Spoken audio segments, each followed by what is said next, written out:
Welcome to Cartoonist Kayfabe. My name's Ed Piskor. And I'm Tom Scholey. Jim Rugg is on assignment with important kayfabe business. We're going to look at an artistic collaboration between Steve Ditko and Bernie Wrightson in Morlock 2001 and the Midnight Men. But first, Tom, what do you have? Here's Jack Kirby, The Epic Life of the King of Comics. It's the story of Jack Kirby's life told in the comic book form in, using the same tools Jack Kirby used, using a pencil and using, largely using the 6-panel grid that so many of Kirby's signature works were done in. And, there was, you get to see a nice little snapshot there. You get to see Stan Lee before and after the beard and mustache and sunglasses. And then I got another thing featuring the collaboration of Jack Kirby and Stan Lee. It's Fantastic Four Grand Design. It's the whole story of the Fantastic Four from start to finish, birth to death, in one handy, oversized volume from Marvel Comics. So we shouldn't look at the last page, I'm assuming? Spoilers in the last page, but, people love spoilers these days. Also, check out my YouTube channel, Total Recall Show. Red Room Comics, Murder on the Dark Web for Fun and Profit is the name of the game in Red Room Comics. Every single issue that you get your hands on is a complete experience. First issue, might not be able to find it in the stores. It's going to be reprinted mid-September along with issue 4 of the Antisocial Network. Murder on the Dark Web for Fun and Profit, as I said, man. You can get these comics at your local shop. If you don't have a shop nearby, go to Fantagraphics. I have a link in a link tree in the description below this video that could take you to the Fantagraphics website so that you could purchase your Red Room comics. If you want to give them a read before they hit paper or just check them out right at this moment, go to my Patreon. Patreon.com/EdPiskor. $3 for the archive there. I'm into serializing the 6th issue as we speak, well over 150 pages for the price of $3, and the free Comic Book Day comic is up there for free as a primer to enterprising readers who might want to know more about the universe where this stuff goes down, man. Where this is an everyday occurrence. Hit up Jim Rugg's Patreon as well. He has so much material out there that is out of print, and he made PDFs available very generously to his patrons, as well as his Street Angel collection from Image Comics, Deadliest Girl Alive, Deadliest Yes. Girl on Earth, is nearing out of print status, man. So if you see it at your local comic shop, you see it available online, grab it now, or else you might regret it. So as we were coming up with ideas of what this week's recording session was going to be about, you mentioned something about like collaboration between Bernie Wrightson and Steve Ditko. I had to see what this was about, man. And we have the Atlas Seaboard comics, Morlock 2001 and the Midnight Men. Is this Chip Goodman? Chip Goodman, yeah, is name checked by Larry Lieber in the little Stan soapbox thing. In Listen the back. to these names, like the diaspora from Marvel Comics, heads over to Atlas Seaboard. Chip Goodman, is he the son of Martin Goodman? Yeah, he's Martin Goodman's son, heir apparent. He wanted Chip to be the guy who took over. He wanted Chip to be the role that Stan Lee, ended up having once Martin sold the company, So all the Marty Jannettis go over to Atlas Seaboard, man. Shawn Michaels stays at Marvel, but you're getting Larry Lieber. You're not getting Stan Lee. You're getting Chip Goodman. You're not getting Marty. But look at this creative team. Amazing. You got Gary Friedrich, creator of Ghost Rider. Because you ain't getting Steve Gerber, I guess, at this time, or something like that. And so we got Steve Ditko, inked by Bernie Wrightson. Like a combination you never would have thought you'd see. And this is what I kind of always imagined comics were, and comics could be. That you could just grab like a random weird issue of something you never heard of from some, company that's lost to history, and inside you find this, like you find something just like crazy and amazing and awesome. It happens so rarely. That's why we have to dig in the crates to go back and get that kind of stuff, because it does happen so rare now, and it is a complete reading experience. It's still that idea that you got to make these comics stand on their own. You immediately understand this world. One of the things that I made note of while reading this comic was the pure storytelling ability of Steve Ditko. He is a freaking master of flow and getting your eye across the page and just selling you on a visual narrative. I'm sure that this was handled in a Marvel method sort of fashion. But man, like this whole Atlas Seaboard thing, it's like, did they in their heart of hearts think that any of this stuff was going to be a hit? What Morlock 2001 is this guy who turns into a plant monster, you know? And it makes sense that you get Bernie Wrightson on that, because you could, in any kind of like fanzine press or something, it's like Steve Ditko and Bernie Wrightson on another swamp creature. Yeah, it's like a what's that called? You know, Ringo and his all-star band, a super group. You know, Right. It's like a super group. And then your main protagonist, it's like, what worked with Spider-Man? Young kid, presumably around the age of the readers, you know, that a reader can identify with.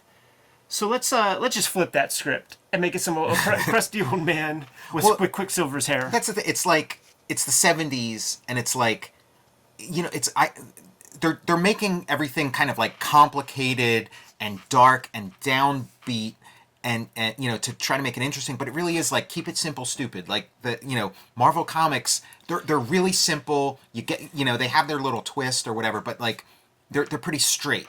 And this is like Byzantine. Yes. Doesn't this feel like, if you just saw this panel without context, it would just feel like one of those there's like Atlas 50s comics. like a 50s original Atlas, like right. a 50s monster comic, Timbu Ba or Groot or whatever. Yeah, completely. And it feels like the Wrightson that we're getting here, like the way he's inking, it feels like he's coming in here and like, holy shit, I'm inking Ditko. So he kind of Ditkos it up a little bit. He does. Like, you would never know that this is Bernie Wrightson. There's not one panel in this whole comic that tips his hand at all. And I feel like that's how like inkers approached Ditko, like going all the way up to like the ROM Space Knight stuff where you'd have like P. Craig Russell.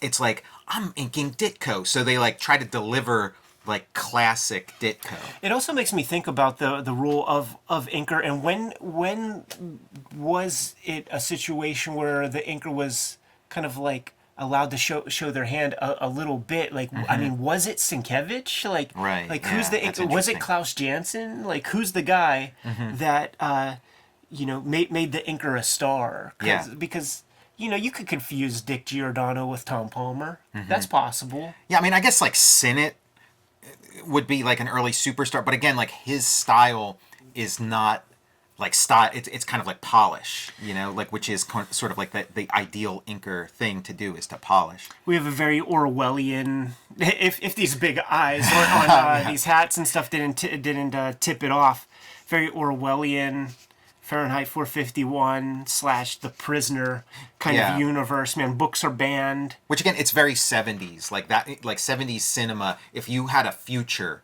that's what it was. Yeah, the THX 1138 type shit. All leading toward, you know, the actual year of 1984. Don't let 1984 be like 1984. With your Apple Macintosh. Exactly. We got our little burnt up guy. So dude, it's like, that's playing a Bernie Wrightson hits, right? Like, you got your vegetation monster. You have a guy caught in a fire. Yeah. Yeah.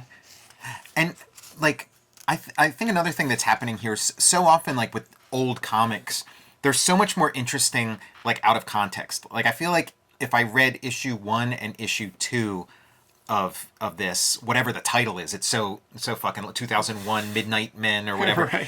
Morlock 2001 and the Midnight Men. Like, if I had read issues 1 and 2 before I read this, I might not enjoy it as much. But like, and I haven't read the first 2, and I have no idea what could have happened in the first 2, because this feels like this is the beginning of the story. Right? Yeah. So, and it works to its advantage because I don't understand everything that's going on in here. Everything isn't spelled out, so it does have like an air of mystery, and I feel like really connected to this, and I'm curious about the story, the way that somebody would be in sort of like a more modern thing, like the way a TV show is now, where they don't give you all the answers right up front, you know. Look at how grotesque this is. So this guy got caught in the fire, and he's burnt to a crisp. Like, that's what these lines are telling you, because you always see him like covered in these lines, and we get a couple of close-ups here or there, but Ditko's a tasteful fella, so pretty much from this point forward, we're pushing the camera back. Like we're not giving you the close-ups of gore and stuff on this guy. Plus, you have to figure out how to hide the cock. Well, that got burnt off. Yeah, but like, look at this guy. Like, who are your main heroes of this? Like, you want to attract new readers to this? Yes. You got a meatball, and then you have this like vegetation monster that you have to tell us is a vegetation monster, because I wouldn't get that from looking at this. And like, which one's Morlock 2001 and which one's the Midnight Men? It is a big muddle and a big jumble, but I'm just like, just loving the atmosphere and the weirdness and like, what's this guy? Like, just like that, you turn the page and literally anything could happen. Right. Here's what your cityscape looks like. If you have Morlocks, you have to have the above ground. So if you choose to live up there, man, you got to have these watchful eyes on you. And even the Jakes, man, even the coppers, they're reporting back to the main office, to number one. Yeah, the Shadow Council. Who, like, what they witnessed. And things are so secretive that the mere fact that these beat cops saw what they saw, they have to be dispatched, man. And that's what this whole page is right here. You always see these people in the Dr. Claw position. Yeah. Back of the chair, hands. Yeah, Blofeld. Yeah. From 007. Yeah, so we're just being thrown into this like very strange world that has like some elements that are somewhat familiar to us, but yeah, we're just, and I think because there's not like 400 issues of Morlock 2001 and the Midnight Men, it is like, I don't, like if you're reading a random issue of Spider-Man or whatever, it's like, okay, there's JJ, so it is like you're in a strange new world. Here we have our singed guy, man. Just always sold like this very same specific way. Right, yeah, they don't like change it up. And then like it requires him to get turned into Spawn to rouse his Morlock brethren. Yeah, and like, is this the first appearance of the costume? I Like, guess so 3 issues in, you haven't, I guess it's like Batman Year One or something. Like, it takes a while for him to put on the Batman costume for the first time. Bizarre. Look at that, man. You got your little scars there, and just, what is this comic, man? Yeah, I mean, it's weird. It's really weird. It speaks to, Ditko, Kirby, Lee, triplicate. Like, like they invented some stuff, man. This Atlas Seaboard stuff, all forgettable. But if you see one, you gotta grab any issues of these comics that you find. I mean, I have, like a pretty good collection of these, and it is like following creators. It's like, oh, here's Larry Hama doing a Barbarian comic. There's a bunch of like Ditko issues of this guy, Tiger Man. Pat Boyette does this, like, what's this fella? The Tarantula? Yeah, and then, what's his name? Howard Chaykin does a gimmick. Yeah, there's some Chaykin doing like his, Dominic Fortune kind of character. Yeah. And Rich Buckler, of course, is all over this stuff. And Sign of the times, man. Some Jeff Jones paintings turned into jigsaw puzzles. Yeah, there's your jigsaw puzzle humor. And so we have the establishment of the Midnight Men. As you can imagine, the above ground, fascists, they find the subterranean level. Battle's about to begin. That dude from that movie Freaks, man. Remember that scene where he lights a cigarette all by himself, man, without arms and legs? Yeah, he shows up in a lot of Atlas comic ads. Like, again, they're not getting like the top. They're not getting Count Dante or whatever that like Marvel's getting. Count Dante's the top ad. And we have a bifurcation of the Midnight Men and Morlock 2001. Don't bet your last 2 bits on it. Spend it on the next dish instead and find out for yourself. As far as I know, there's not a next issue. There's only 3 issues. Yeah.